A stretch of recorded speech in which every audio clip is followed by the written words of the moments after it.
안녕하십니까. 오뉴스입니다. 트럼프 대통령이 싱가포르 북미 정상회담에서 후속 회담을 제안할 수도 있다는 보도가 나왔습니다. 트럼프 대통령의 개인 별장인 마라라고 리조트로 김정은 국무위원장을 초대하겠다는 겁니다. 워싱턴 정화석 특파원의 보도입니다.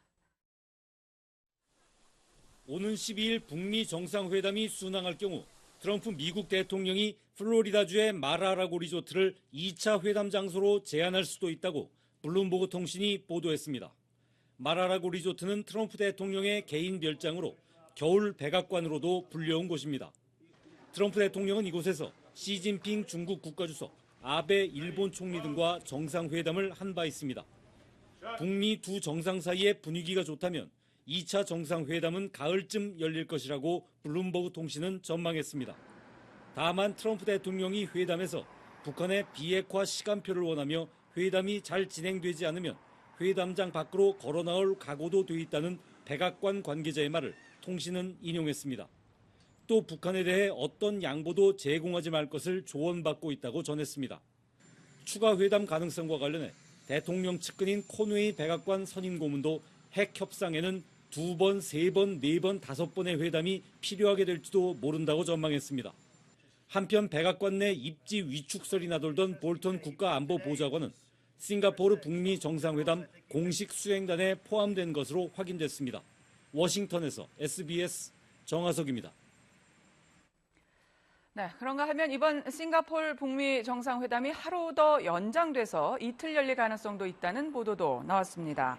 CNN 방송은 소식통을 인용해서 미국 정부 관계자들이 회담이 하루 더 연장될 것에 대비한 비상계획을 세워뒀으며 이에 따라 회담 둘째 날 장소 등을 미리 확보하고 있다고 전했습니다.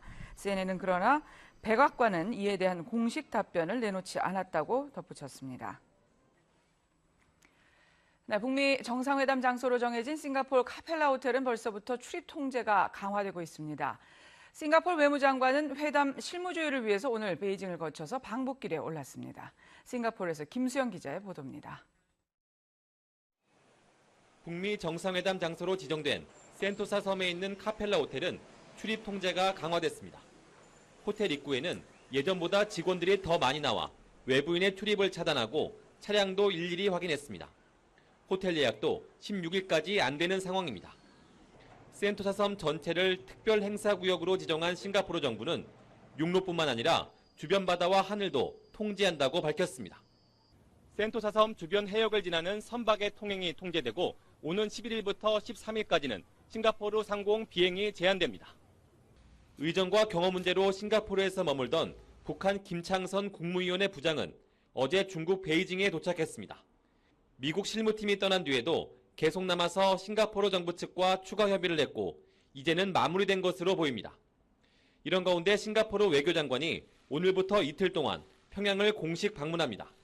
싱가포르에서 SBS 김수영입니다. 네, 이번 북미 정상회담을 취재하는 우리 취재진을 지원하기 위해서 싱가포르에 한국 프레스센터가 설치됩니다. 문재인 대통령이 합류하기 때문 아니냐는 관측이 나왔지만 청와대는 선을 그었습니다. 정유미 기자입니다. 북미 정상회담을 취재차 싱가포르에 간 우리 취재진을 지원하기 위해 한국언론진흥재단이 싱가포르에 한국 프레스센터를 설치합니다. 싱가포르 스위스 호텔 더 스탠포드 호텔에 총 500석 규모로 설치되는 이 프레스센터는 회담 전날인 오는 11일부터 다음 날인 13일까지 2박 3일 동안 운영됩니다. 회담 당일인 오는 12일 회담 결과가 발표되면 남관표 청와대 국가안보실 2차장이 우리 정부의 입장을 한국 프레스센터에서 브리핑할 예정입니다. 프레스센터엔 고유한 동국대 교수 등 전문가들이 상주하며 회담에 대한 분석과 전망 등을 취재진에 제공할 예정입니다. 한국 프레스센터 설치가 문재인 대통령의 싱가포르 합류를 염두에 둔 것 아니냐는 관측이 나왔지만 청와대는 문 대통령 합류 여부와 상관없이 싱가포르에 가 있는 우리 취재진을 지원하기 위한 거라고 선을 그었습니다. 또 북미 회담이 닷새 앞으로 다가왔지만 아직 문 대통령에게 싱가포르에서 함께 보자는 제안은 오지 않았다며 싱가포르 남북미 회담 개최 가능성은 매우 낮다고 밝혔습니다. SBS 정유미입니다. 북한이 지난달 중순쯤 탄도미사일 시험 발사를 위한 일부 시설물을 파괴한 것으로 파악됐습니다. 미국의 북한 전문 매체 38로스는 위성사진 분석 결과를 토대로 북한이 지난달 둘째 주부터 평안북도 구성시 북쪽 이하리에 있는 미사일 시험장 내에 시설물에 대한 파괴 작업을 시작해서 같은 달 19일쯤 완료했다고 밝혔습니다. 이번 조치는 풍계리 핵실험장 폐기 행사와 더불어 북한의 핵 미사일 도구로 보입니다.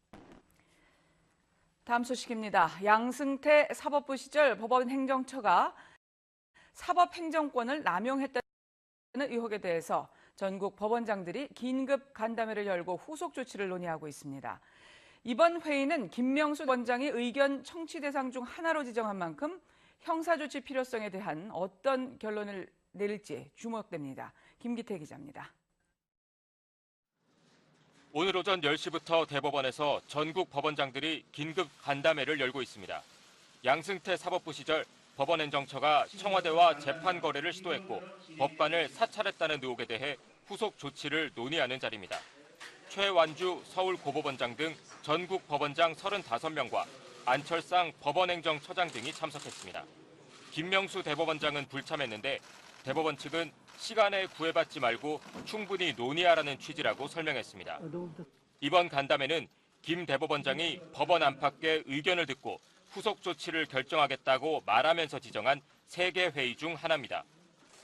3개 회의 중 가장 먼저 열린 사법발전위원회에서는 수사가 필요하다는 의견이 다수였던 것으로 전해졌습니다. 이번 간담회는 고위 법관들로 구성된 만큼 형사 조치와 관련해 신중한 의견이 제시될 것으로 법조계에선 전망하고 있습니다. 민변과 참여연대는 오전 11시부터 기자회견을 열고 이번 사태와 관련해 유엔 인권이사회에 진정을 제기하겠다고 밝혔습니다. 전교조 등도 피해 회복을 촉구하며 시국 선언을 가진 뒤 경기도 성남시 양승태 전 대법원장 자택 앞으로 이동해 집회를 계속할 방침입니다. SBS 김기태입니다. 네, 몸에 덜 해롭다고 해서 요즘 아이코스 같은 관련형 전자담배들 많이 피우시죠. 그런데 정부가 유해성을 분석했더니 1급 발암 물질이 5가지나 검출됐습니다. 타르 함유량이 일반 담배보다 오히려 더 많이 검출된 제품도 있었습니다. 장세만 기자입니다.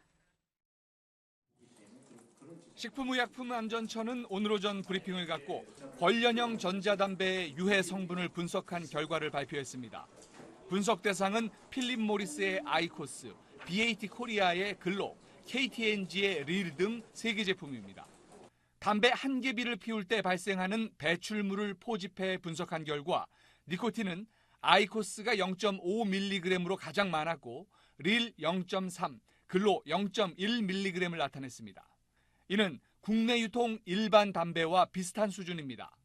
타르의 평균 함유량은 아이코스가 9.3mg, 릴이 9.1mg으로 나타났고 글로는 4.8mg이었습니다.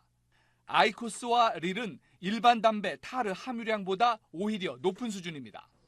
식약처는 관련형 전자담배의 니코틴 함유량이 일반 담배와 유사한 수준으로 니코틴 자체에 중독성이 있는 만큼 관련형 전자담배가 금연에 도움이 된다고 볼 수 없다고 밝혔습니다.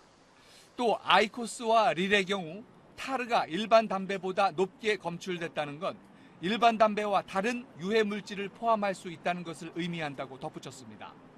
관련형 전자담배는 담뱃잎에 직접 불을 붙이는 일반 담배와 달리 고열로 가열하는 방식으로 그동안 덜 해로운 담배로 불려온 만큼 오늘 정부 발표로 인해 관련형 전자담배의 유해성 논란이 다시